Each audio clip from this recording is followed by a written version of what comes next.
এই তো কদিন আগে নুসরাত ফারিয়া আল্লাহ মেহেরবান গানের জন্য সেরকম একটা ধরা খেয়েছেন, আর এবার মাথায় বাস পড়তে যাচ্ছে কলকাতার জনপ্রিয় নায়ক জিদের। জাজ মাল্টিমিডিয়ার যৌথ প্রযোজনার ছবিতে ইনভেস্ট করেছেন জিদ। ঈদের জন্য নির্মিত বস্ট ইতিমধ্যে জমা পড়েছে সেন্সর বোর্ডে এবং সেখানেই আপত্তি দেখা দিয়েছে ছবিটিকে নিয়ে। ছবিটিতে নাকি যৌথ প্রযোজনার নিয়ম নীতি মানা হয়নি ঠিক মতো। অর্ধেক অর্ধেক শিল্পী এবং অন্যান্য সকল বিষয়ে সমান সমান টেকনিশিয়ান, প্রযোজক, পরিচালক সবকিছু নাকি মানা হয়নি এই ছবিটিতে, এরকমটাই জানিয়েছেন সেন্সর বোর্ডের কর্মকর্তারা। আর যদি তার সত্যি হয় তাহলে এবার ঈদে হয়তো বাংলাদেশে মুক্তি পাচ্ছে না বস্ট ছবিটি।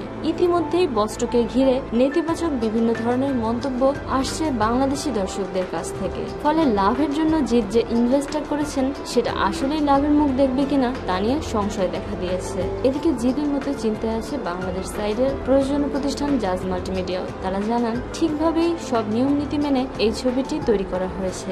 অভিনেতা অভিনেত্রীদের ব্যাপারে যে কথাটা বলা হচ্ছে সেটা ঠিক না। অর্ধেক অর্ধেক অভিনেতা অভিনেত্রী নেওয়া হয়েছে, কিন্তু অনেকে নতুন বলে হয়তো চিনতে পারছেন না সেন্সর বোর্ডের কর্মকর্তারা। উল্লেখ্য, বস্ট ছবিটি এবার ঈদে মুক্তি পাওয়ার কথা। এই ছবিতে প্রধান 3 চরিত্রে অভিনয় করেছেন বাংলাদেশ থেকে নুসরাত ফারিয়া ও কলকাতার জনপ্রিয় নায়ক জিদ এবং জনপ্রিয় নায়িকা শুভশ্রী। প্রিয় দর্শক, বস্ট নিয়ে আপনাদের যে কোনো মতামত প্লিজ শেয়ার করুন আমাদের সাথে।